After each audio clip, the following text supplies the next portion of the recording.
I want to ask you something. How many times have you whispered to yourself, "Tomorrow I fix everything"? You set the alarm for 5 a.m. You imagine a new version of you, a disciplined monk who studies for hours, exercises, eats clean, reads books, drinks water like it's your religion. But then tomorrow arrives, and instead of becoming this mythical creature, you snooze, you scroll, you delay. And suddenly, it's night again, and you're wondering why your brain feels like a browser with 47 tabs open, all frozen. If this feels familiar, breathe. You're not broken. You're not lazy. You're human. Every student wrestles with routine.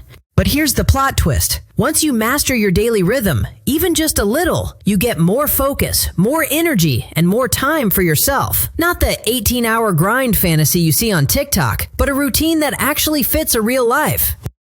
So let's talk about it.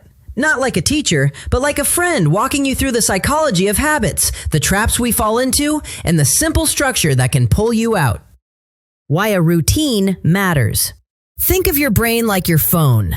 Without charge, without updates, without clearing junk, even the best phone becomes useless.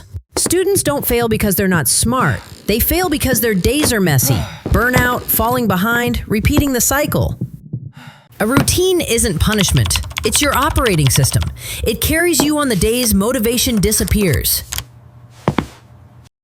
Morning, where everything starts. Most students treat alarms like negotiations. 6 alarms, 5 snoozes. Truth? You don't need 4 a.m. You just need a calm start between 5:30 and 7. Wake up. Don't touch your phone. Stretch, drink water, open the window, breathe. The way you start your morning becomes the mood of your whole day. Light movement. Wake the system. Stretch, walk, push-ups. Your body is the router. Your brain is the device. If the router isn't on, nothing connects. Breakfast. Fuel. Your brain needs energy. Skipping breakfast kills focus. Keep it simple. Oats, eggs, fruit, toast, smoothies, water. Sometimes you're not lazy, you're just running on 4% battery. Morning study. Peak focus. Your brain works best now. Do the hardest subject first. 1 hour in the morning equals 3 hours at night. Use Pomodoro and avoid the phone during breaks. Even machines need cool down time. Afternoon, the weak zone. Classes pass and you absorb nothing. Solution? Active learning. Write in your own words. Summarize quickly. Ask questions. Passive learning equals seeds on concrete. Active learning equals seeds in soil. Lunch and reset. Eat light, protein plus veggies plus water. Take a 15 to 20 minute nap or short walk.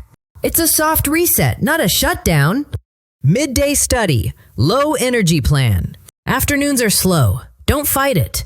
Exercises, flashcards, past papers. Let your tired brain do, not think. Evening, move, then create. Move your body. Walk, run, sport. It boosts mood, memory, and sleep.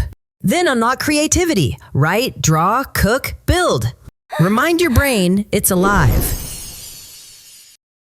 Evening review. Gentle.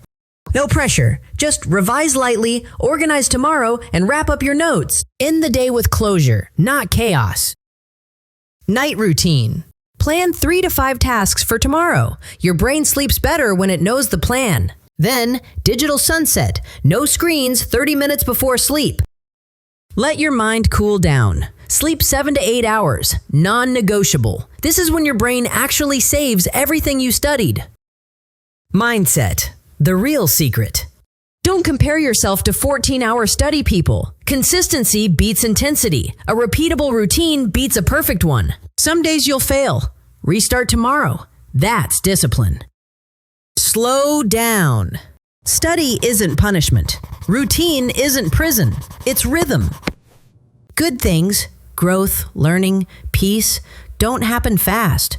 You don't need perfection, just presence. One good day at a time. Slow down. Do it right. Your future is on its way.